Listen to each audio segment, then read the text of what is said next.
ika-8 araw ng Enero taong 2025. Aktres na si Rufa May Quinto, balik Pilipinas na at sumuko sa NBI. Person of interest sa pagpatay sa SEA Games gold medalist na si Mervin Guarte sa pool sa CCTV. Mga deboto ng Jesus Nazareno, pamorningan na sa Quirino Grandstand hanggang sa magsimula ang traslasyon. Clearing operation sa daraanan ng Poon, nabalot ng tensyon. Ano nga po yung ganyo ay demanda sa ginagawa niyo sa amin? Ang mga kapatid natin sa Cebu, handang-handa na rin para sa Sinulog 2025. Mauuna na tayong makikipit senyor live. Kahit maraming tinatrangkaso ngayon, DOH nanawagang walang dapat ikaalarma at hindi magpapatupad ng lockdown. Mga naghain ng impeachment complaint laban kay VP Sara, naiinip na. Panawagan nila sa mga kongresista, huwag na tong patagalin pa. Masakit na balita naman sa Gilas fans.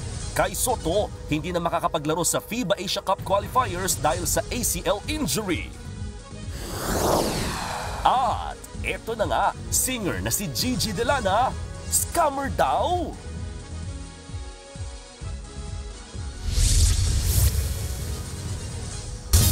Diretso sa NBI ang nagbalik bansang si Rufa May Quinto. Kusa siyang sumuko at hinarap ang reklamong may kaugnayan sa mga investment scam. Pwede namang magpiyansa si Rufa May pero nasaraduan na siya. Live mula sa Pasay, nasa frontline balitang yan, si Elaine Fulencio. Elaine, sa NBI na ba magpapalipas ng gabi si Rufa May?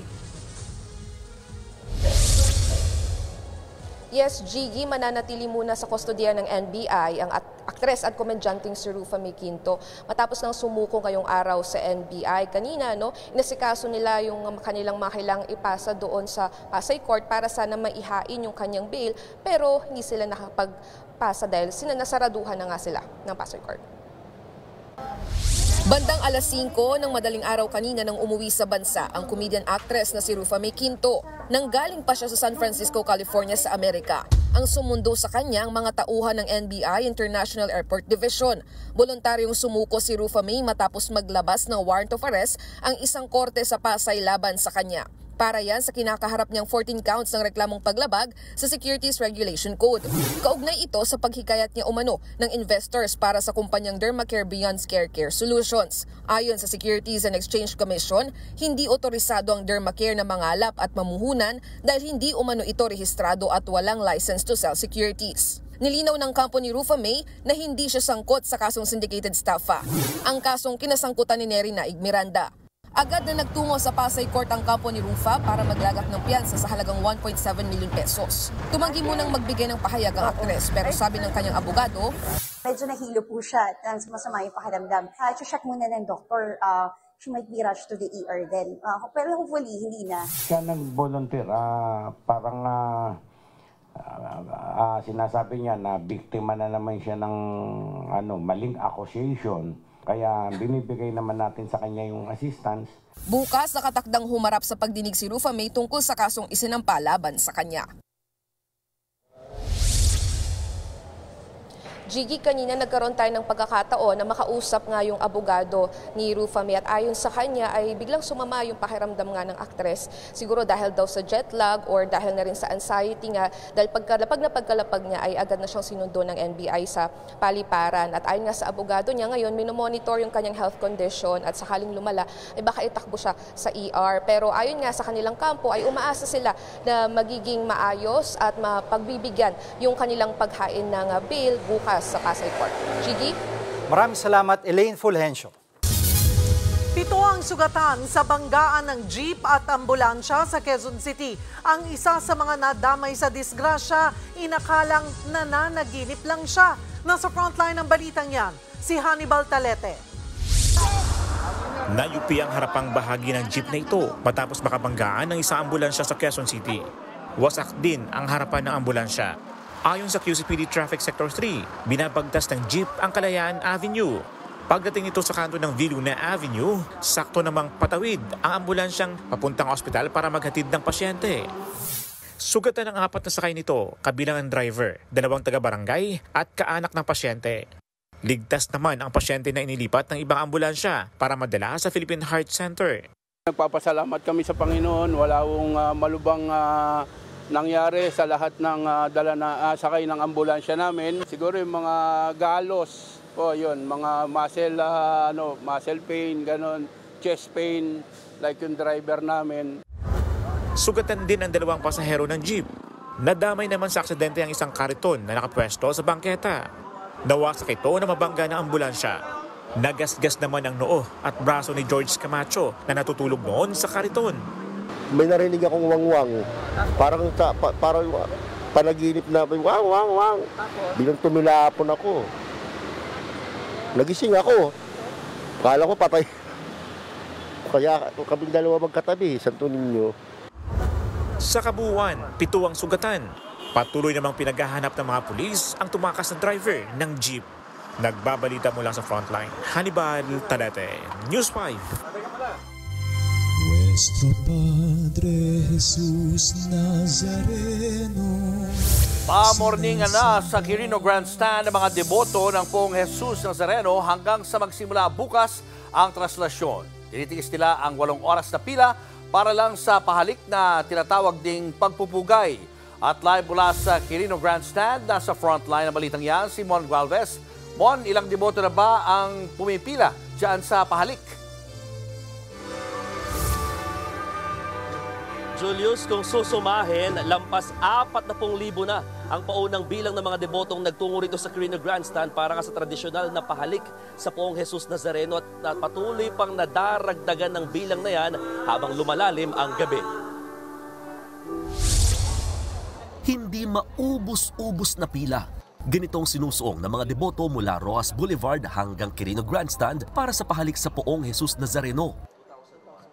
Isa sa kanila si Lauro Liabore mula Giginto, Bulacan. Alas 4 pa raw ng madaling araw siya pumila pero magtatanghali na nang makalapit sa imahen. Sakripisyo talaga ang kailangan. Parang yun yung Parang way na papasalamat ko sa kanya, sakripisyo.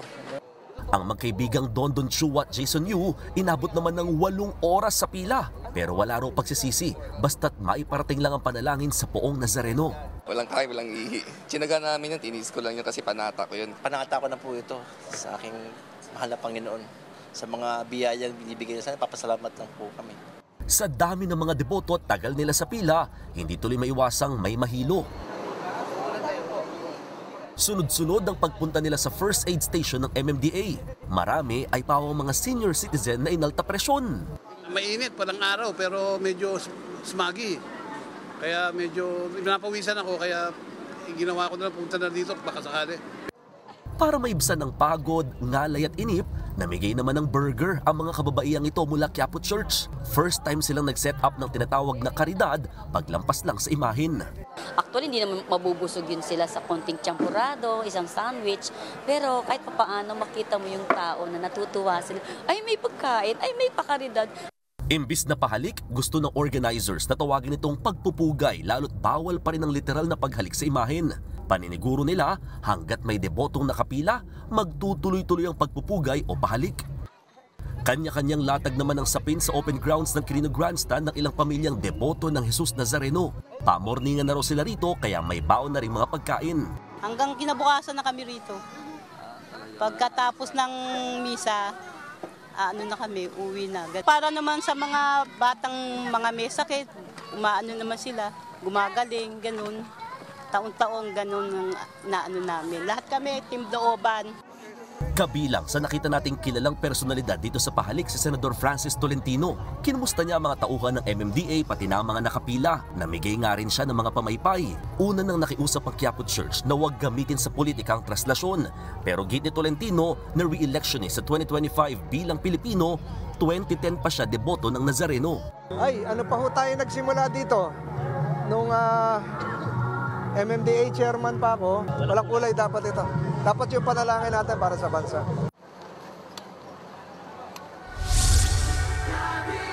Julius, habang papalapit yung mismong pista ng Poong Jesus Nazareno, wala pa rin patid yung dating ng mga deboto dito nga sa Quirino Grandstand.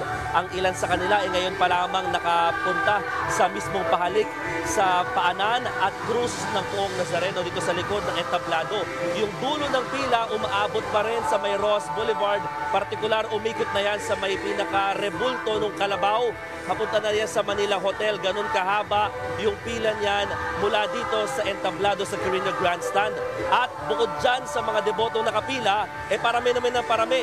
Yung mga deboto naman na nagka-camping na dito sa pinaka-open fields sa harapan ng mismong stage. At napupuno na rin nila talaga yung area, yung open area para nga talagang abangan yung mismong Fiesta Mass mamayang alas 12 ng ating gabi. Bago nga yung Misa Concelebrada na yan, patuloy yung ginagawang programa ng mga organizers dito para at least mas mapalalim pa daw yung pananampalataya ng mga debotong dumaladulo dito.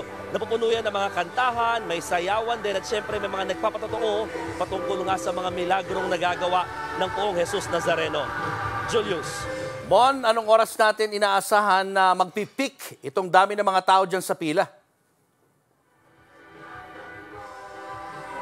Julius, ang sabi ng mga organizers, posibleng mag-peak o talagang dumami yung bilang ng mga deboto rito sa Quirino Grandstand mula alas 8 ng gabi onwards. Kasi yan yung oras na tapos na yung trabaho at mga nakapag-travel na patungo daw dito sa Quirino Grandstand. At syempre, habang papalapit yung Fiesta Mass, doon talaga sila inaasahan yung dami o bulto ng taong dudumog dito sa Quirino Grandstand na mag-aabang na hanggang sa traslasyon kinabukasan. Julius. Maraming salamat, Mon Gualvez. Magtungo naman tayo sa Quiapo Church kung saan sobrang higpit ng seguridad dahil sa dami ng mga deboto. Live mula sa Quiapo Church, nasa frontline balitang yan, si JC Cosico. JC, may bilang na ba mga otoridad kung gaano karami ang nagsimba dyan sa Quiapo Church? Jiggy, nagpapatuloy nga sa mga oras na itong Fiesta Masses. Ito nga yan sa Quiapo Church ngayong bisperas ng pista. Marami kasi pinili magsimba ngayong araw para nga makaiwas sa dagsa ng mga tao bukas. Napuno ng mga deboto ang Plaza San Juan sa gilid ng Minor Basilica at National Shrine of Jesus Nazareno ngayong bisperas ng pista ng Poon. Sa entrance, papasok ng simbahan sa Villalobos Street, nakapwesto na ang X-ray machine at walk-through scanners. Humahaba pa ang pila dahil isa-isang ine-inspeksyon ang mga gamit. Sinisigurong walang maipupuslit na ipinagbabawal na gamit tulad ng lighter at matutulis na bagay. Panay rin ang paalala ng mga otoridad. Nakitanggal lang po yung sombrero nyo. Make sure po na yung gamit talaga yung sa inyo, ha? Ang teknisyan na si Ricky, napilitang iwanan ang mga gamit niya tulad ng plais at mga tester. Nag-iwan na lang siya ng ID para makuha ang mga gamit pagtapos magsimba. Okay lang ba yun sa inyo? Okay lang, basta makapasok ako sa simbahan. Di ba abala? Ha? Medyo. Malaki, babalik ka pa. Diretso na ako uuwi, sayang oras. Walang choice eh. Mas naghigpit na ang seguridad sa paligid ng simbahan. Marami rin kasing piniling magsimba ngayon, imbes na sa mismong araw ng pista para makaiwas daw sa dagsa ng mga tao. Kabilang dyan sina Grace at Emmanuel na galing pang Marinduque. Bit-bit nila ang anak na isinilang sa araw ng pista ng Jesus Nazareno. Thankful din po kami sa panganganak ko po kay Totoy. Hindi ako nahirapan nung panahon ng Fiesta ng Nazareno. Pinagdasal ko po siya nung nag-labor pa. Pinatugtugan ko siya sa tiyan ng tugtog ng Nazareno. Ang magkaibigang senior citizen na sina Elena at Leticia mula Caloocan, pinilit din magsimba kahit hirap silang maglakad. Kaya pumunta kami rito para konti pa lang ang tao, para makapasok kami sa loob. Oras-oras na ang Fiesta Mass sa Quiapo Church na nagsimula ng alas 3 ng hapon. Tatagal yan ng hanggang sa mismong araw ng pista. Paalala muli ng Quiapo Church sa mga deboto, bawal sampahan ang andas sa traslasyon. Babantayan ito ng mga hijos del Nazareno. Ang pagsampa sa andas unang-una ay hindi ligtas. Kapag tayo po ay sumasamba at tumutungtong sa andas, natatabunan po natin ang mahal na Poong Jesus Nazareno. Pero higit daw sa pagpapahayag ng pananampalataya, gaya ng pagsama sa traslasyon, dapat samahan pa rin daw ito ng gawa.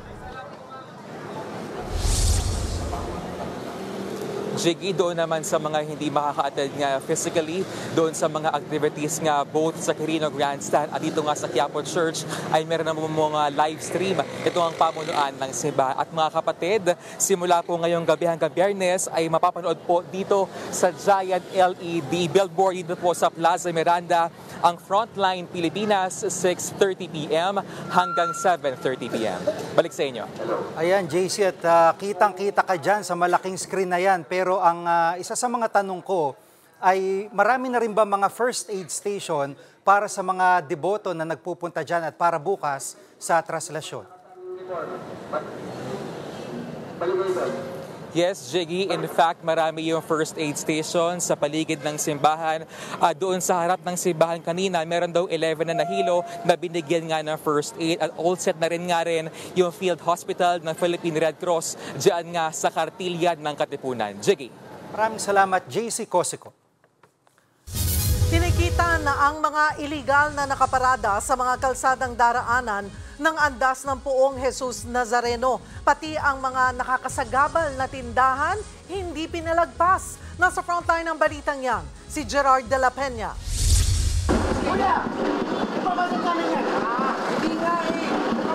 Tensyonado ang clearing operations ng MMDA sa mga kaling daraanan ng andas ng Poong Jesus Nazareno sa Maynila.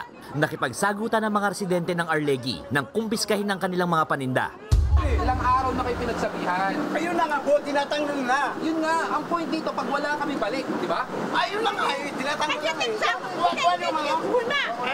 Pasok pa ng camera po, pwede pa blurred pagkain. Wag nyo ulit. Wala yung kasalanan. Anong pinapalinan nyo kami? Nakahambalang sa kalsada ang panindang pagkain. Mas naging mainit pa ang eksena nang may nagbantang magdedemanda. Kumuha pa ng pamalo ang ali, saka nagwala. Pati mga taga-media napagdiskitahan. Hoy, sir, ano ba? Kanina pa kayo ba? Ano gusto mo basag yung kamera mo? Pero sa huli, iniligpit pa rin ang kanilang paninda. Pati ang kulungan ng manok at ang tindahan na ginawang talyerang bangketa, walang kawala sa clearing operations. Sa Carlos Palangka naman, nagmamadaling umalis sa mga rider na iligal na ipinarada ang kanilang motorsiklo nang dumating ang strike force ng MMDA. Pero tiniketan din sila. Ganyan din ang eksena sa Castillejos. Pati ang Blumentritt at Lacson, sinuyod ng MMDA na magsisilbing alternate route ng mga motorista. Giit ng MMDA, sisiguruhin nilang maayos ang daanan ng andas. Pero sadyang may mga pasaway. Nitong nakaraang linggo lang ay nagkaroon ng clearing operation ng MMDA dito rin sa lugar na ito kung saan hindi bababa sa 20 tricycle, motorsiklo at tuk-tuk ang natiketan. Kaninang umaga nagkaroon ulit ng clearing operations at ilang oras pa lang na nakakaalis ang strike force ng MMDA, heto na naman ang mga obstruction. Pakiusap ng MMDA, huwag pasaway at panatilihing malinis ang mga kalsada para maging maayos ang traslasyon.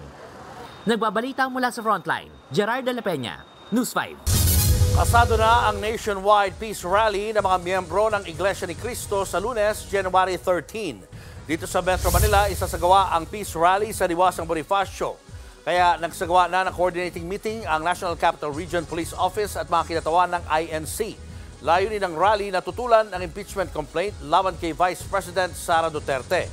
Sa baluarte ng bise sa Davao City, ilang kalye na ang pansamantalang isasara simula alas 9 ng gabi sa January 11 hanggang alas 4 ng madaling araw kinabukasan para i-set up ang pagdarausa ng programa.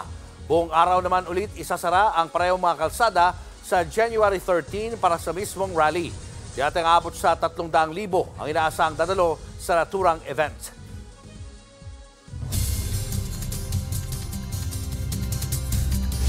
Ulan at bahang na nalasa sa Davao at Bicol Region bunsod ng dalawang sama ng panahon. Hindi lang mga bahay kundi kabuhayan ang napinsala. Nasa frontline balitang yan si Bril Montalvo.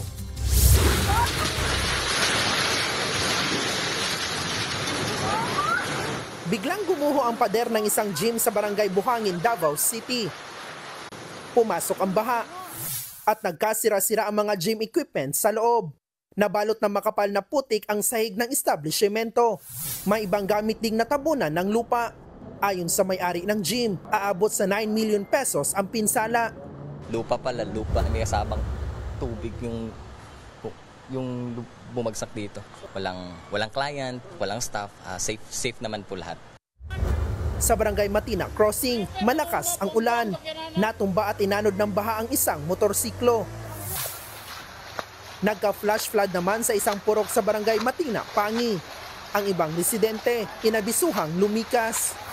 Hindi naman makatawid ang ilang sasakyan sa diversion road sa Barangay Catulunan Grande dahil sa lalim ng tubig. Ayon sa Office of Civil Defense Davao Region, epekto ng localized thunderstorm ang pag-ulan sa lungsod. Nasa 5 pamilya ang nagpalipas ng gabi sa evacuation center. 2 bahay ang nasira dahil sa nabagsakan ng puno. 5 ang sugatan. For the months of January to March 2025, we are expecting normal to above normal rainfall, which may cause flash flood, flooding, or even rain-induced landslides. Washing machine, inanod na. Yan na po, ganito na kalaki ang baha dito sa amin, mga madam. Ayan, abot na lampas na ang tulay. Malakas naman ang agos ng tubig sa kalsada sa Barangay Salog, Sorsogon City. Ayon sa uploader, napakataas ng lugar nila pero pinasok na ng tubig ang unang palapag ng bahay. Ang mga residente, buhis buhay sa pagtawid. Pinagtutulong-tulungan yung mga bata, iakyat sa pader. Bigla raw lumaki ang tubig dahil sa ulan. Halos umapaw naman ang tubig sa riprap sa Legazpi, Albay. Lubog din sa baha ang Barangay Kapantawan, puro basura. Hindi naman pinapadaan sa mga maliliit na sasakyan ang kalsada sa Barangay Talisay sa bayan ng Bato. Nasa isang talampakan ang lalim ng baha at matindi rin ang current.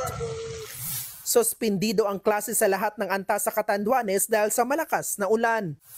Shear line o salubungan ng mainit at malamig na hangin ang nagpapaulan sa Bicol Region. Nagbabalita mula sa Frontline, Bril Montalvo, News 5.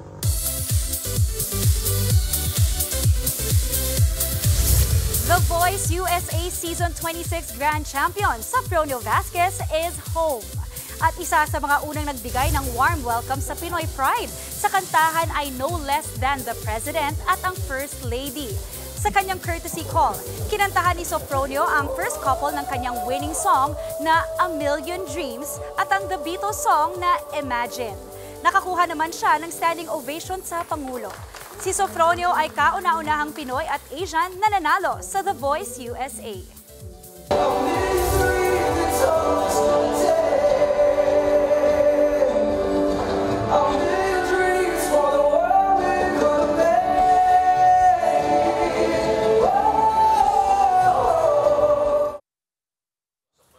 Ang lakas ng kaharian ng kalayaan aabot na sa Hollywood. Sa February 1 nga ay magpe-premiere night ang The Kingdom sa iconic TCL Chinese Theater.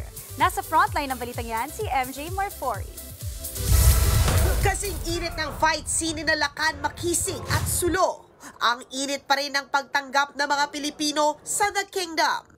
Sa extension ng Metro Manila Film Festival starting today, going strong on its 3rd week ang pelikula nina Bossing Vic Soto at Piolo Pascual, na palabas pa rin sa higit 70 cinemas nationwide. Kagabi nga, patuloy pa rin ang block screening, handog ng MVP Group. Sa February 1 naman, ang premiere night as The Kingdom goes to Hollywood. Sa iconic TCL Chinese Theater sa Hollywood Boulevard ito magaganap sa Los Angeles, California. Dito rin nag-premiere ang ilang pelikula nila Tom Cruise at ilang pang A-lister ng Hollywood. Kabog! Natanong nga si MMFF Best Director at The Kingdom creator Mike Toviera kung madudugtungan pa ba ang kwento ng kaharian ng kalayaan. Tao lang kayong nagdikta, hindi mga Diyos. So, marami pang pwedeng puntahan yung kwento. So, hopefully, kung gusto ng tao, gusto ng audience to see more of the Kingdom of Kalayaan, we have a lot more stories to give them. Puro pagpasya. Kahit sino piliin ko, may masasaktan. Aabangan yan tiyak ng mga malaya. Panoorin ng The Kingdom, showing pa rin sa mga sinihan nationwide. Nagbabalita mula sa Frontline, MJ Marfori, News 5. Susunod, lalaking naingayan sa videoke na nagagamit ang katana. DOH ginit na hindi kailangang mag-lockdown dahil sa HMPV. Uso lang daw talagang trangkaso ngayong malamig ang panahon. At singer na si Gigi Delana, pinaparatangang scammer. Abangan ang lahat ng yan sa pagbabalik ng Frontline Pilipinas.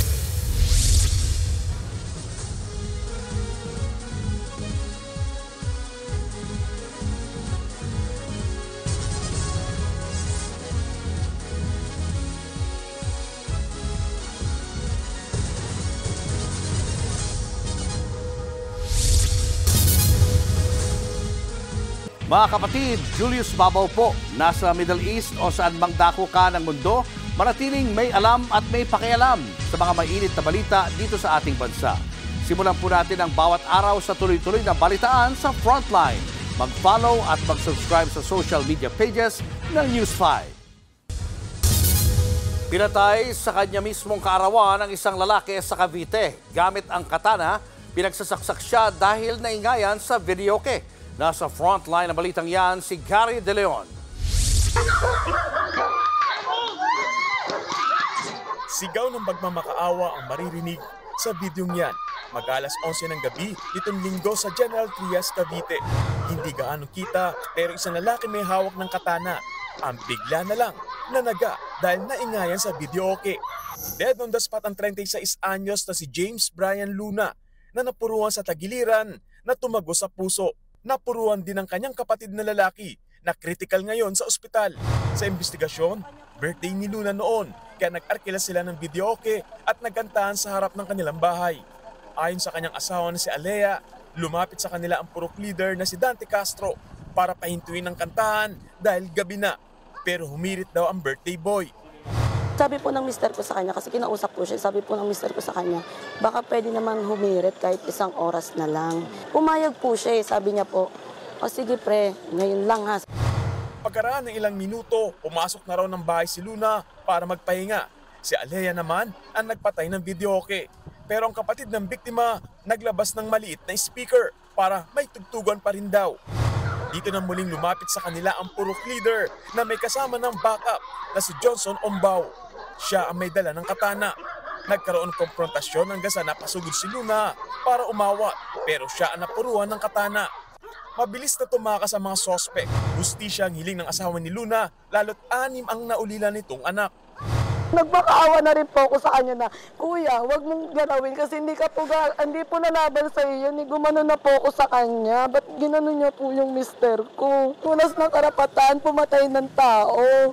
Diba? Kung walas ng kasalanan, humarap sila.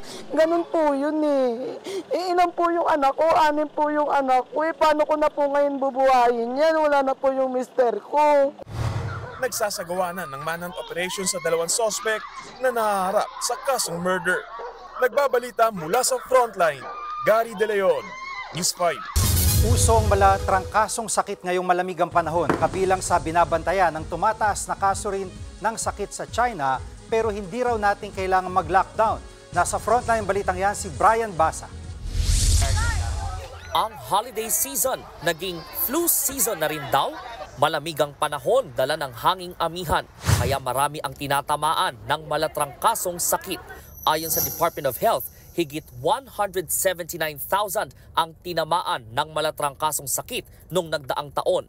Mas mababa naman ito kung ikukumpara sa higit 216,000 noong 2023. Ang malatrangkasong sakit ay nailalarawan kung may ubo, sipon at lagnat.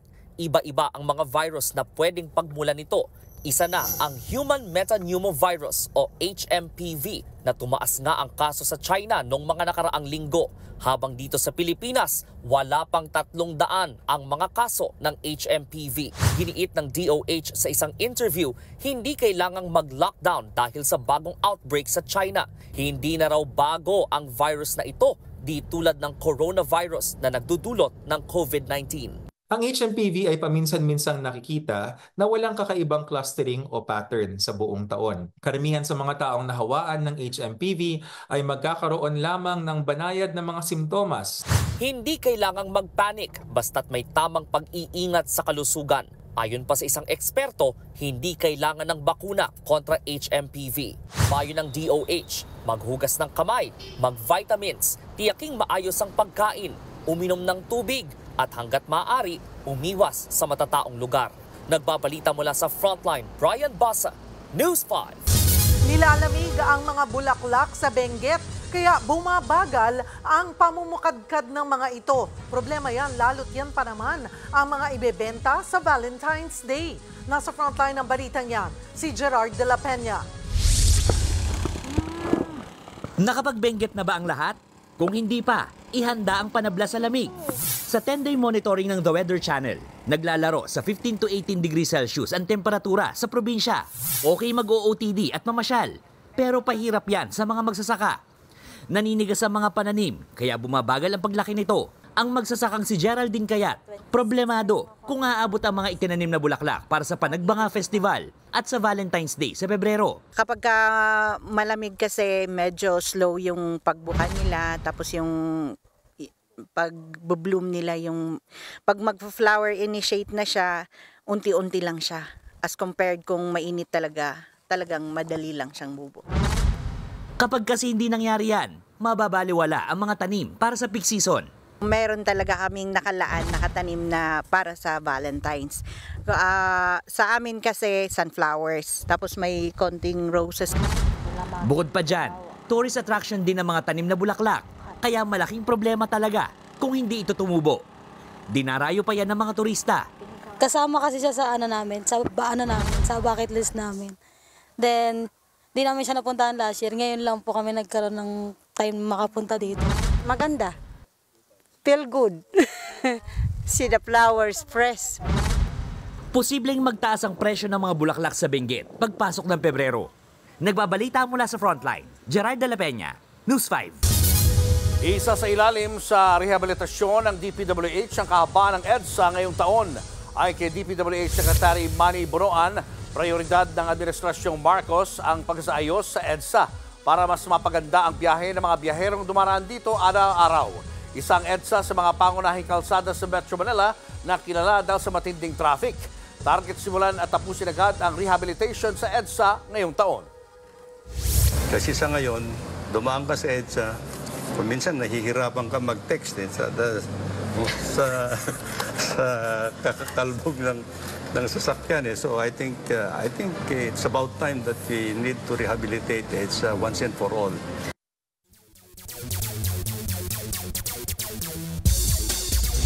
Bad news para sa Gilas Pilipinas, siguradong di na makakalaro si Kai Sotto sa February window ng FIBA Asia Cup qualifiers. Base sa resulta ng MRI ni Sotto, nagkaroon siya ng ACL tear, isang long-term injury sa tuhod. Nakuha niya yan sa laban ng team niya na Koshigaya Alphas kontra sa Seahorses Mikawa last Sunday. Ayon sa Alphas, posibleng tumagal ng 6 months ang recovery ng Pinoy big man. Una nang sinabi ni Gilas coach Tim Cone na naka-standby na sina Japet Aguilar at Mason Amos kung hindi makalaro si Kai Sotto. Sa kanyang Instagram account, tinawag ni Kai na darkest day ng kanyang basketball career ang injury. Nagpasalamat siya sa mga nagpakita ng support sa gitna ng pinagdaraanan niya. Naniniwala raw siya na may better plan ang Diyos para sa kanya. Nananatiling winless ang Terra Firma Jeep matapos silang talunin ng Phoenix Fuel Masters sa PBA Commissioner's Cup 122-108. Lamang pa sa first quarter ang Terra Firma pero nahabol sila ng Phoenix sa second quarter. Hindi na nakabawi ang Jeep hanggang kinuha na ng Fuel Masters ang panalo. Naka 37 points sa import Donovan Smith para sa Phoenix. Umakyat sa 2 wins at 5 losses ang record ng Fuel Masters. Samantala, nagwagi naman ang TNT Tropang Giga sa tapatan nila ng Meralco Bolts 101-99. Dominant from the start ang Tropang Giga pero unti-unting humabol ang Meralco pagdating ng second half. Nakashoot naman ang 2 free throws si TNT import Ronde Hollis Jefferson para masave ang Tropang Giga. Susunod, person of interest sa pagpatay kay 2-time SEA Games gold medalist Mervin Duarte sa pool sa CCTV. Seguridad para sa Sinulog 2025, planchado na. Iba pang paghahanda sa Cebu, sisilipin natin live. At singer na si Gigi Delana, scammer daw? Yan at iba pa sa pagbabalik ng Frontline Pilipinas.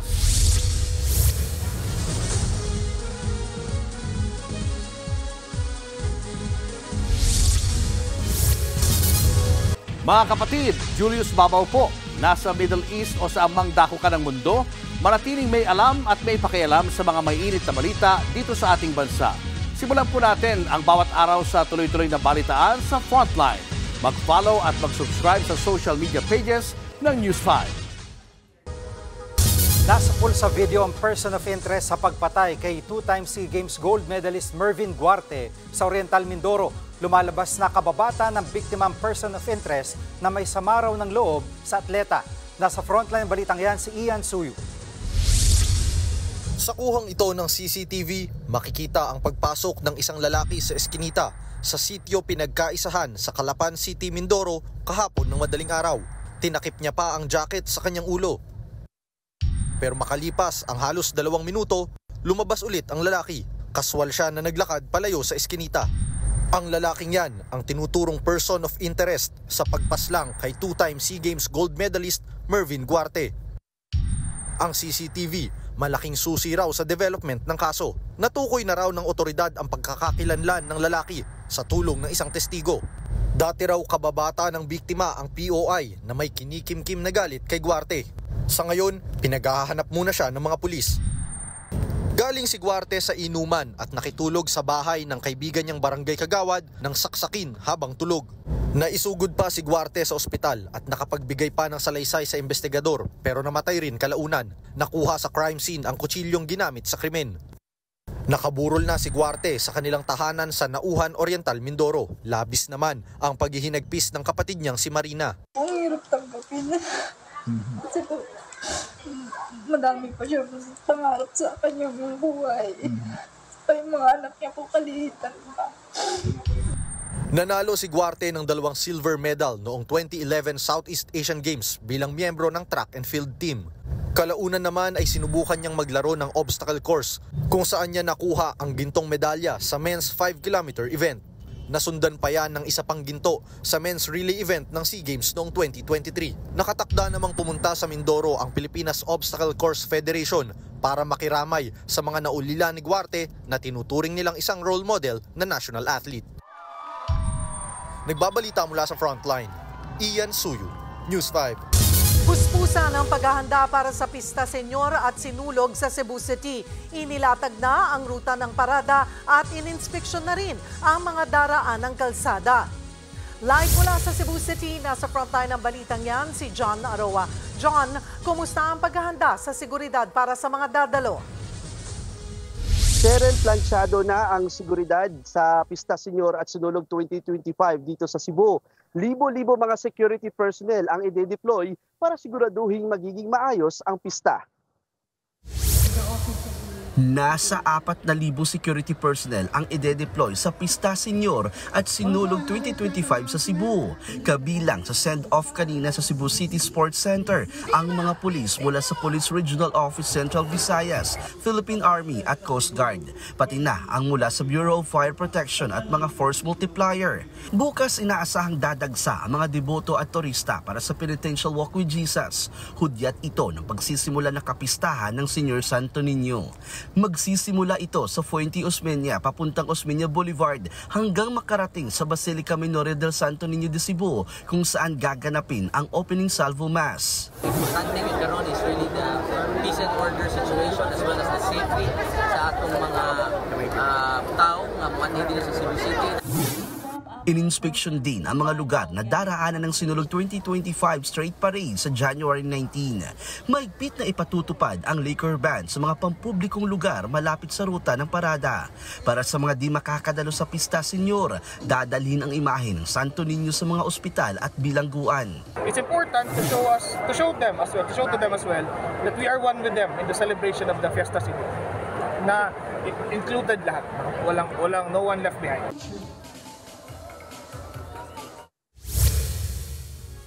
Cheryl, para sa mga deboto na makikilahok sa Pista Senyor ay nagpaalala ang simbahan na magiging mahigpit sila sa pagpapatupad ng dress code. Bawal ang shorts, bawal ang revealing ng mga damit, tsinelas at saka sombrero. At hanggat maaari ay huwag magdala ng mga malalaking bag at matutulis na bagay.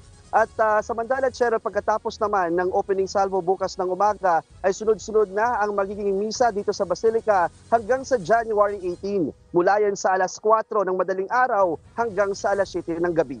Cheryl. Maraming salamat, John Aroa.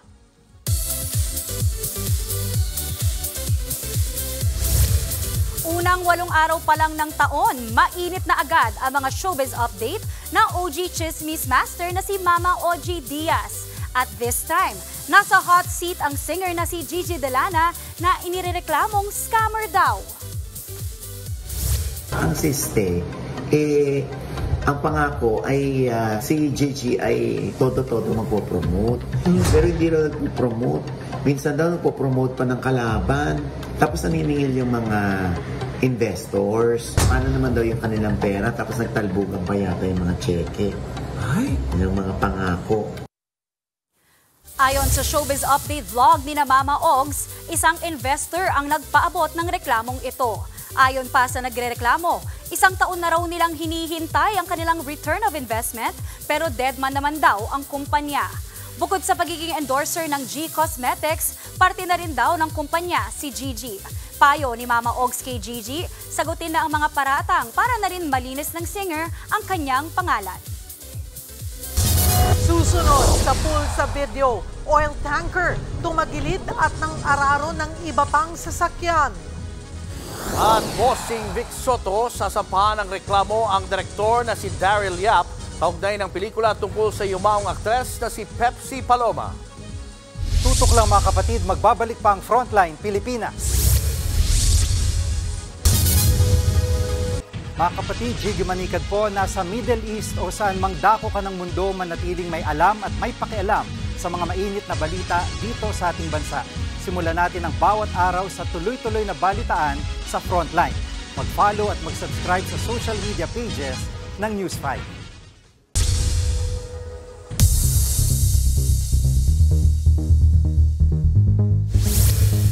Nang araro matapos tumagilid saka nagliyab ang isang oil tanker sa Malaysia.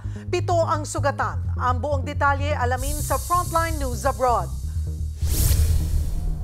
Sa kuhang ito ng dashcam sa Pasir Penambang, Malaysia, maluwag sa highway, nang biglang walang pakundangang sumulpot ng araro at bumagsak ng patagilid ang malaking truck. Napitpit niya ng harapang bahagi ng isang kotse. To the rescue naman ang mga nakakitang motorista. Sobrang kaba ang naramdaman ng driver ng dashcam lalo't ilang metro lang ang layo nila. Ang matindi pa, pagkatapos niyan, nagliyab pa ang truck. Makapal ang itim na usok mula rito. Inapulayan ng mga tauhan ng Kuala Selangor Fire and Rescue Station. 7 ang sugatan kabilang ang truck driver na nagka-injury sa ulo at leeg. Nakaligtas din ang isang babae at 2 batang sakay ng isang sasakyan. Iniimbisigahan pa ang dahilan ng disgrasya. Nagbabalita mula sa Frontline, Camille Samonte, News 5. Tila nainip na mga grupong naghain ng impeachment complaint laban kay Vice President Sara Duterte. Panawagan nila sa Kamara, aksyonan na ito at wag nang patagalin pa. Nasa Frontline balitang yan si Marian Enriquez. Congress, impeach Sara Duterte now! Nagpulong ang mga kinatawan ng mga grupong naghain ng 3 impeachment complaint laban kay Vice President Sara Duterte kanina. Pinangunahan yan ng Makabayan Bloc. Panawagan ng mga grupo sa Kamara, aksyonan na ang kanilang reklamo. May dangalang Pilipino. We deserve good governance. Enough with dynastic rules. Congressman, sa congressman natin, nasan kayo? Sa tao ba kayo o sa pangsarili ninyo? Pagod na kami sa korupsyon. May nakomit na violation ang second to the highest position in the land, si Sara Duterte. Ang tingin ko, doon nila tingnan yung merit ng complaint at hindi sa political na affiliation. Hanggang ngayon, nasa opisina pa rin ni Secretary General Reginald Velasco ang 3 impeachment complaint. Ayon kay Velasco, bibigyan niya ng sapat na panahon ng ilang kongresista na pag-aralan kung alin sa 3 reklamo ang i-endorso. Hindi raw bababa sa 10 kongresista ang gustong sumali sa pag-endorso. Kung sakaling ang meron pang hahabol, oras na makapili ng i-endorso, dadalhin ito sa opisina ni House Speaker Martin Romualdez. May 10 araw ng sesyon para isama sa order of business ang mga impeachment complaint at maisalang sa Committee on Justice. Ayon kay Sec. Gen. Velasco, may nagsabi sa kanya mula sa mayorya na maaring may maghain pa ng ika-4 na impeachment complaint. Pero una ng issue, kung may panahon pa ba para isulong ang mga ito, lalo't magbe-break muli ang Kongreso sa Pebrero at election season na. Magre-resume ito sa Hunyo pero pagkatapos lang ng 2 linggo, sinay-DA adjournment naman saka magbabalik sa Hulyo sa pagbubukas ng 20th Congress. Pero para sa mga complainant, panahon na para itulak ang impeachment kay VP Sara. This is in fact perfect timing because there will be a key issue na magiging usapin sa eleksyon. At manghihikaya tayo ng mamamayan na iboto ang mga senador na mag-i-impeach kay Sara Duterte. Mag-oorganisa ang pinagsama-samang grupo ng malawakang mga protesta sa January 18, 25 at 31. Magkakaroon din sila ng joint press con sa susunod na linggo. Nagbabalita mula sa Frontline, Marian Enriquez, News 5. Maghahain ng reklamo si Bossing Vic Soto laban sa direktor na si Daryl Yap. Kaugnayan ang pelikula tungkol sa pumanaw na aktres na si Pepsi Paloma. Umani ng kabi-kabilang batikos ang teaser ng nasabing pelikula matapos mabanggit dito ang pangalan ni Bossing Vic. Nauna na rin niyang dinepensahan ang nasabing direktor sa kanyang Facebook page.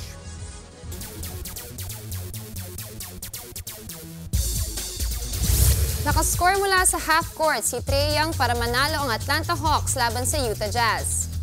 Yes, he does. Trae Young! Oh! Tied at 121 all ang dalawang team with 2 seconds remaining nang makuha ng Hawks ang possession. Mabilis na tumakbo si Trae at pinakawalan ng bola bago maubos ang oras at na-shoot niya ito. Naka-double-double, 24 points at 20 assists si Young sa game na yan. Candidate for Dunk of the Year naman ang windmill slam ni LeBron James sa laban ng LA Lakers at Dallas Mavericks. Ang ilang sports commentators hindi makapaniwala na isang 40-year-old ay kaya pang gawin ang matinding dunk. Yun nga lang, natalo pa rin ang Lakers sa match na yan. Susunod, Chinese actor na matagal nang nawawala, natagpuan sa Myanmar at ginawa raw scammer. Marami pa kayong mga balitang dapat malaman sa pagbabalik ng Frontline Pilipinas. Mga kapatid, Jig Manikad po, nasa Middle East o saan mang dako ka ng mundo manatiling may alam at may pakialam sa mga mainit na balita dito sa ating bansa. Simulan natin ang bawat araw sa tuloy-tuloy na balitaan sa Frontline. Mag-follow at mag-subscribe sa social media pages ng News 5. Natagpuan na ang halos 1 linggong nawawalang Chinese actor matapos umunong gawing scammer sa Myanmar. Sa investigasyon, lumipad pa Bangkok, Thailand ang aktor na si Wang Xing noong January 3 matapos umunong makatanggap ng casting call para sa isang pelikula. Pero pagdating sa bansa, bumiyahe raw si Wang sa syudad ng Mae Sot, ang border ng Thailand at Myanmar. At dito, hindi na siya makontak. Pero nakapagpadala pa siya ng SOS o emergency signal sa kanyang girlfriend. Agad itong nireport sa mga otoridad sa Thailand. Makalipas ang 4 na araw, natunto na aktor sa Myanmar kasama ang 50 Chinese. Wala na ang ibang ibinigay na detalye ang Thai authorities pero posible raw na ginawang scammer si Wang. Iniimbestigahan na ang kasong ito. Nuestro Padre Jesus Nazareno. Update naman sa palik sa Poong Jesus Nazareno, marami pa rin humahabol sa na makalapit sa poon bago ang traslasyon. At live mula sa Quirino Grandstand, nasa frontline balitang yan si Mon Gualvez. Mon, sa ngayon nasa nang dulo ng pila ng palik. Nako, Jiggy, umaabot pa rin sa Ross Boulevard at umiikot na yan pabalik. Ganon karami yung mga debotong nagtutungo rito sa Quirino Grandstand para nga sa tradisyonal na pahalik. Pero ipapakita ko sa inyo ngayon itong special lane para sa mga senior citizens, PWD at saka mga buntis. Meron silang allowed na 1 hanggang 2 kasama na kompanyon. Pero yung pila nito halos kasing haba na rin ng regular na lane. Actually, itong mga nandito nga ngayon, buti ho, kayo ho'y ilang oras na nasa pila na? 6 na oras. 6 na oras? Pero senior citizen po kayo? Yes. Buti ho, meron kayong bangkitong baon. Binili ko no to. Binili namin to. Napilitan ng bumili. Nako ho. O sige. Malapit na ho sa pinaka-poon. Oo. Onting sakripisyo na lang ho, no? Pero itong lane nila, mga kapatid, katabi lang ho yung regular na lane, no? Dito sa regular na lane, kung sila nanay, 6 na oras, kayo ho, ilang oras na ho kayo nakapila?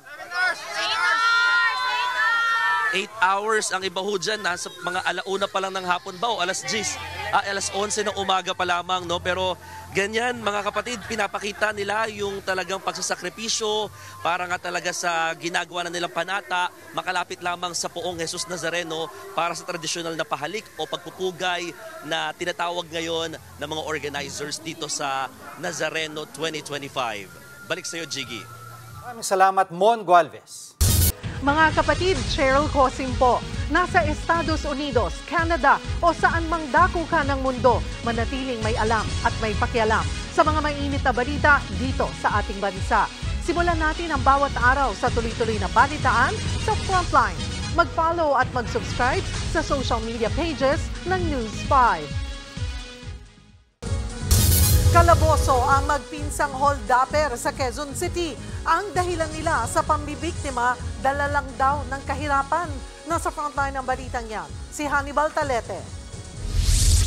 Positibong kinilala ang 2 lalaking holdupper na naaresto sa follow-up operation ng Quezon City Police.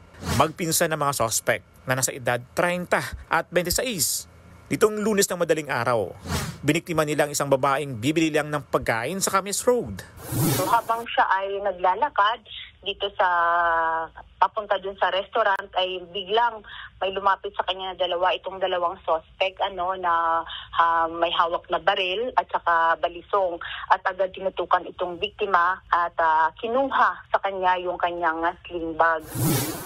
Nabawi sa mga suspect ang bag at cellphone ng biktima. Nakuha rin ang baril na kargado ng mga bala at ang balisong na ginamit sa krimen. Ayon sa pulisya, dati nang nakulong ang 2 dahil sa pagsusugal.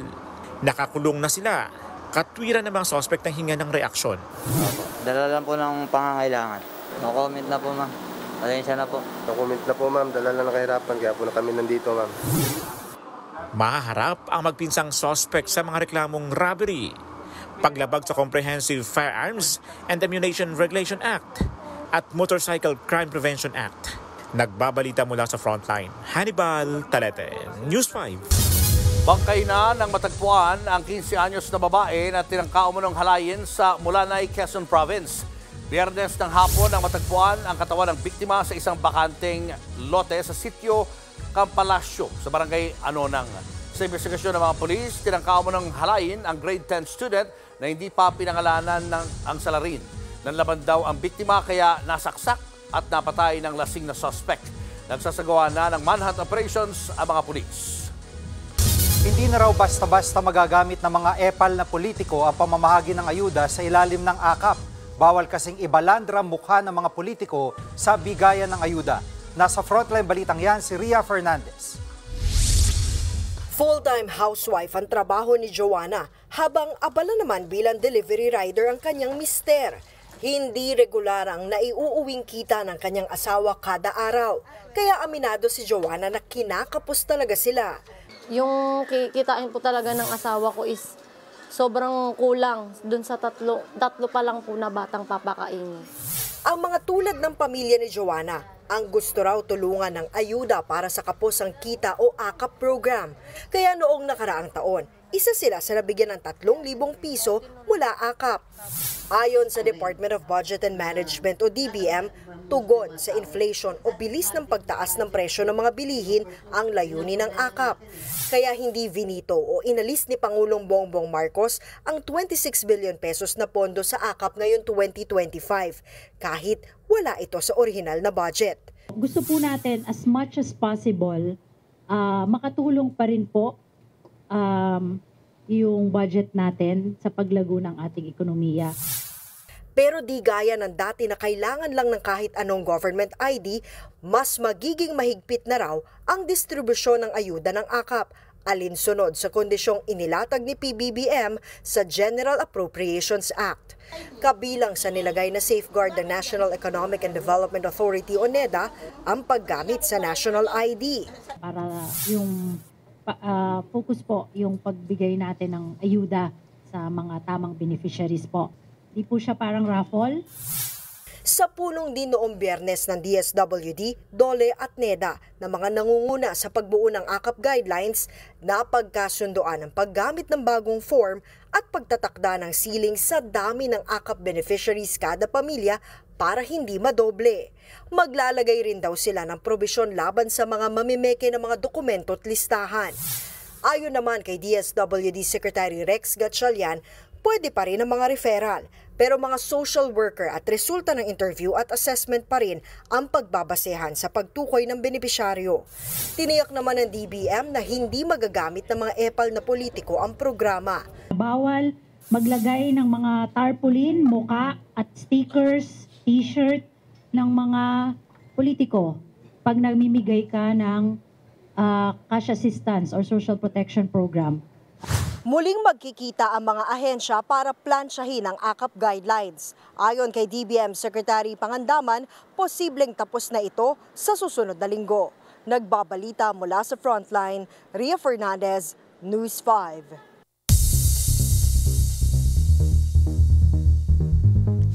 Umakyat na sa mahigit 100 na ang nasawi sa malakas na lindol sa Tibet, China. Ang pagyanig naramdaman sa 3 iba pang bansa. Narito ang Frontline News Abroad.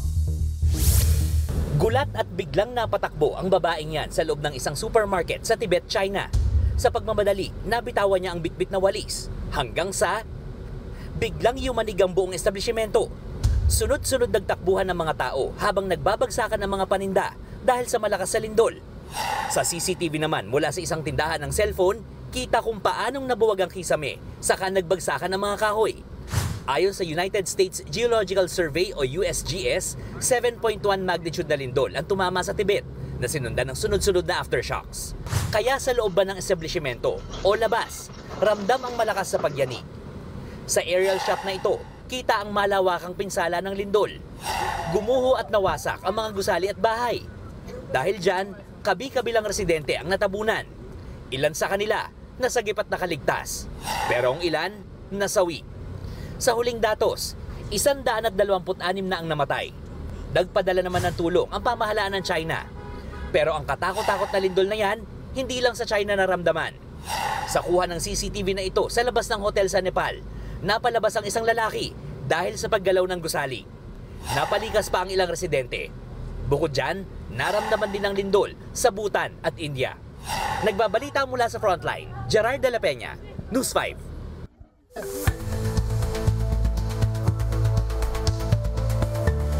Sa kabila ng pangamba ng ilang mga politiko, dumating na rin sa ating bansa ang unang batch ng mga sibilyan galing sa Afghanistan. Pero ano bang ginagawa nila dito? At meron ba tayong dapat ipangamba mula sa lupain ng mga Taliban? Kaunting konteksto po muna. Malalim ang kasaysayan ng Pilipinas at ng Afghanistan. Matapos sakupin ng Soviet Union ng Afghanistan noong 1979, maraming Pilipinong Muslim ang nagpunta doon para labanan ng mga Ruso. Ang ilan sa kanila ang tumatayo ngayong commander ng Moro Islamic Liberation Front, gaya ni Chairman Al-Haj Murad. Kalaunay natalo ang mga Ruso at pumalit ang Taliban. Taong 2001, nilusob ng Amerika ang Afghanistan dahil pinagkukutan ito ni Osama Bin Laden, ang mastermind ng 9/11 World Trade Center attacks. Tumagal ng halos 2 dekada ang digmaang ito. Nakadalawang beses din akong pabalik-balik sa lupaing ito. Pero sa huli, taong 2021, umalis din ang US at ang lahat niyang kaalyado. At Agosto 2021, biglang bumagsak ang Afghan government at naghari muli ang Taliban. Nagkandara pa ang maraming Afghan na umalis, lalo na ang mga nagtrabaho para sa US forces, mga sundalo at pulis. pero pati na rin mga ordinaryong translator o mga nagsilbi sa mga US projects para sa edukasyon at kalusugan. May 160,000 na Afghan refugees ang nakalabas at nag-resettle sa US. Pero sa pagmamadali, libo-libo pa rin ang naiwan. Yung mga naiwan, yan ngayon ang pinagtutuunan ng pansin. Taong 2023, nakiusap ang US sa Pilipinas na maging transit point para sa pagpunta ng mga ito sa Amerika. Yan po ang 300 Afghan na dumating ngayon sa ating bansa. Pero noong 2023 pa lamang, kinontra na ito ni Senadora Amy Marcos. Bakit daw tayo tatanggap ng mga taong galing Afghanistan, gayong may problema din ng Pilipinas sa terorismo? Kinwestiyon ni Amy ang background ng mga Afghan na ito, kung bakit hindi daw sila akuin na lang ng US o ng ibang bansa. Para po malinaw, hindi po sila titira sa Pilipinas. Dito lamang ang kanilang processing para makatira sila sa US. Papayagan silang tumira dito ng 2 buwan habang nilalakad ng US Embassy dito ang kanilang mga papeles. Ang US Embassy raw kasi sa Pilipinas ang isa sa pinakamalaking embassy ng Amerika sa buong mundo. At may 2 pang mga bansa kung saan meron ding processing ng mga Afghan refugees. Hindi rin daw sila palalabasin sa kanilang mga titirhan na hindi naman binunyag sa publiko. At karamihan sa kanila, mga bata o murang edad. At dumaan na raw sila sa mga security checks bago pa umalis ng Kabul. Totoo naman na sa matagal na panahon, naging pugad ng terorismo ang Afghanistan. At ang galamay ng terorismong yan ay umabot rin sa kung saan-saan. Pero tayo rin naman tinuturing na ganyan. Pero sa huli, sino nga ba ang dapat katakutan? Ang mga pinagsuspetsang terorista na dumaraan lamang o mga pinanganak na terorista rito na wala namang balak umalis?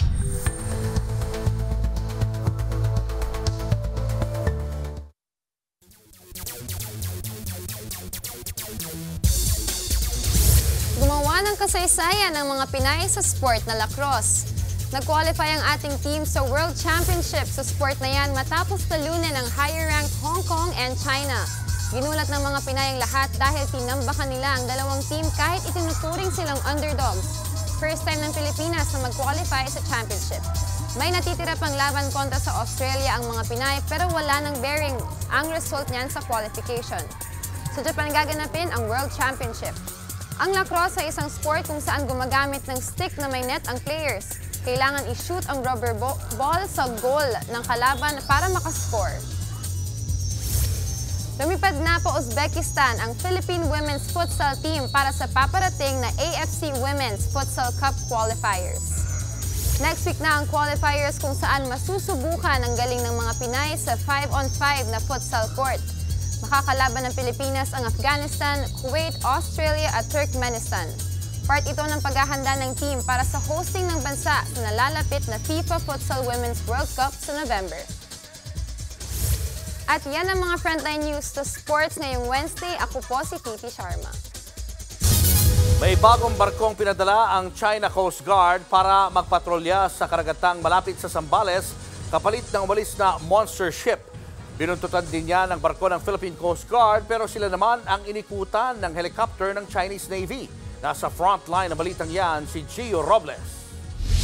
Matapos ang halos 1 linggong iligal na paglalayag sa ating exclusive economic zone, kinumpirma ng Philippine Coast Guard na lumayo na sa Zambales ang monster ship na China Coast Guard Vessel 5901. Yun nga lang, agad din itong pinalitan ng isa pang CCG vessel na may bow number 3103. Ayon sa PCG, galing Guangdong ang bagong Chinese vessel at patungo sa parehong lokasyon na inalisan ng monster ship. Gamit ang satellite-based na dark detection system ng Canada, huling namataan ang CCG 3103, 60 nautical miles mula sa Pandakit, Zambales, bandang 3:00 ng hapon kanina. Ito namang China Coast Guard 3103 is appearing to be the replacement vessel to sustain their presence in this area. Ang BRP Cabra naman itutuloy pa rin ang pagbuntot sa bagong pinadalang barko ng China. Pero ayon sa Coast Guard, papalitan din ito ng mas malaking BRP Teresa Magbanwa. Kahit naman lumayo na, hindi pa rin inaalis ng PCG ang posibilidad na bumalik ang monster ship na naglalayag ngayon patungo sa direksyon ng Bajo de Masinloc. Well, that can still be a possibility, no?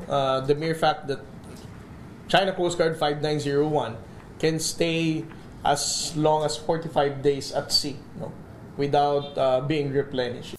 Bukod sa mga barko ng China Coast Guard, nagpadala rin ng helicopter ang Chinese Navy. Ayon sa PCG, 20 minutong nagpaikot-ikot sa taas ng BRP Cabra ang helicopter kahapon. Una nang sinabi ng National Security Council at Coast Guard na iligal ang panghihimasok ng China sa EEZ ng Pilipinas. Pero giit ng Chinese Embassy na legal ang pagpapatrolya nila malapit sa ating karagatan. Sa kabila nito, kampante naman ng PCG na walang epekto sa mga Pilipinong mangingisda ang paninindak ng mga barko ng China. Nagbabalita mula sa Frontline, Gio Robles, News 5. Number 1 importer na naman ng bigas ang Pilipinas noong 2024. Kinababahala yan ng grupo ng mga magsasaka dahil malulugi pa sila lalo't nalalapit ng anihan. Nasa Frontline balitang yan si Carrie Cator.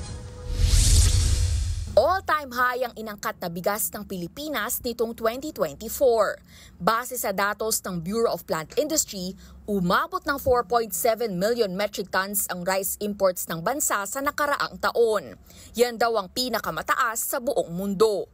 Nangangamba tuloy ang Federation of Free Farmers sa posibleng epekto ng pagbaha ng imported na bigas sa mga magsasaka, lalo't papalapit na rin ang susunod na harvest season. Sa ngayon, bumaba na raw sa 15 pesos ang presyo ng kada kilo ng palay. Nakakabahala kasi siyempre nalulunod na po yung ating rice sector ng mga imported rice. Yan po ang resulta nung ni-reduce po yung tariff rate sa imported rice from 35% to 15%. Paliwanag naman ng Department of Agriculture, nagkaroon lang ng pagdami sa rice imports bunsod ng pagbagsak ng produksyon dahil sa pananalasa ng magkakasunod na bagyo. Mula sa 20 million metric tons na palay output noong 2023, bumaba ito sa 19.3 million metric tons nitong nakaraang taon. Very significant yung reduction and yung import, of course, compensated dun sa losses natin because of El Nino, yung sunod-sunod na bagyo, La Nina. Taliwas sa sinabi ng FFF, naniniwala ang DA na nakatulong pa ang bawas taripa sa imported na bigas, pati na ang mga hakbang kontra smuggling. This 4.7 could also be reflective na hindi na or very limited na yung smuggled rice at nare-report na siya. Pero kung marami ang inangkat na bigas, bakit hindi raw bumaba ang presyo ng imported rice sa merkado? Giit ng DA, posibleng may nagmamanipula sa mga presyo. Naunang sinabi ng ahensya na may plano silang magtakda ng maximum suggested retail price, partikular sa mga inangkat na premium at special rice. Nakikipagtulungan na rin sila sa Department of Trade and Industry para matuldukan ang taas presyo sa bigas. Hindi rin naman daw nila pababayaan ang mga magsasaka. Ang focus namin ay ang lokal na produksyon. Tuloy-tuloy pa rin yung pamamahagi ng mga programa at ayuda para sa ating mga magsasaka. Umaasa rin ang DA na makakabawi na ang mga magsasaka sa darating na anihan. Kung mangyari man yan, babawasan na rin daw ang inaangkat na bigas ng bansa. Target ng DA na muling mapataas ang lokal na produksyon ng palay sa 20 million metric tons ngayong 2025. Nagbabalita mula sa Frontline, Carrie Cator, News 5.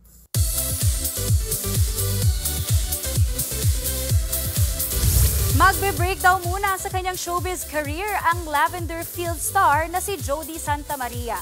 Gusto raw kasi niyang pagtuunan ng pansin ang pagkuha niya ng masteral degree on clinical psychology. Long-time dream din daw kasi ni Jody na makapagpatayo ng center para sa mga may mental health problem. Minsan naiisip ko na parang, I think as a human being, parang I can do so much more. Na parang hindi, kumbaga parang meron pang life outside of show business. And naisip ko na parang, oo, I'm an actor, but I can still put on another hat. It's a boy for Megan Young and Mikael Daez. Ang pagdating real soon ng kanilang Player 3, sinalubong ng couple with an intimate gender reveal. With close friends and family nga lang ang event. Sabi ni Megan sa kanyang post, sila lang din daw ang nag-prepare para rito. Nitong Monday, inanunsyo ni na Bones at Popo ang kanilang pregnancy. At yan ang mga frontlines sa showbiz news ngayong Miyerkules. Ako po, si Maui David. Ito mga partner, napanood nyo na ba yung Squid Games? Paputol-putol ako eh. Putol-putol. Ako rin eh. Nasa second episode pa lang ako ng season 2. Pero ito, may Pinoy edition na ng mga challenge. Mula daw sa pagbabaklas ng katol hanggang sa paghubos ng frozen fruit salad. Nilabanan ng mga Pinoy. At eto mga kumasa sa report ni Laila Pangilinan.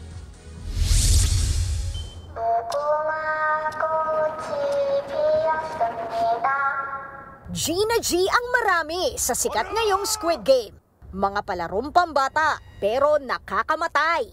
Paano raw kung dito sa Pilipinas ginawa ang Squid Game? Game number 1. Paghiwalayin ang kambal na katol nang walang nababali. Eto si Kuya, sinubukan. Pero ang ending, tanggal sa laro. Tanggal din siya sa mundo. Oh, heto pang isang napapalaban sa katol. Ay, naputol din. Lagot. Ikakabit ko na lang. Kaya ba naman to? Oh, second chance mo na to, ha? Ang game naman ay paghiwalayin ang lumpia wrapper nang walang nasisira. Hala, nabutas! Paawa effect na lang, bis. Kuya, iusan niya. Buwis buhay rin ang isang ito. Ni-level up ang Chinese garter.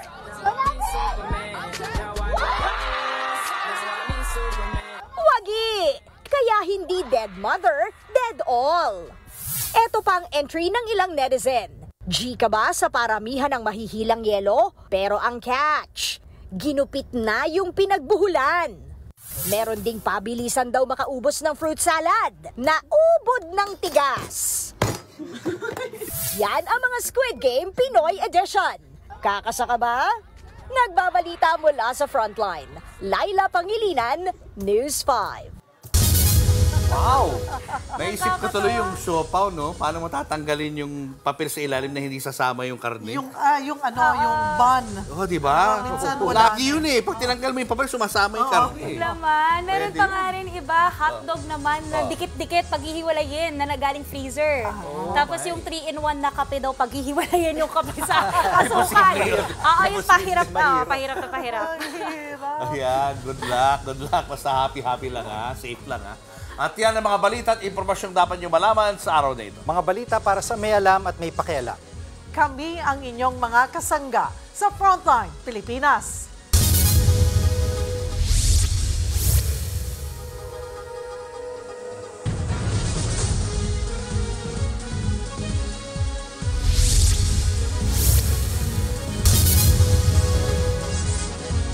Mga kapatid, Cheryl Cosim po. Nasa Estados Unidos, Canada o saan man dako ka ng mundo, manatiling may alam at may pakialam sa mga maiinit na balita dito sa ating bansa.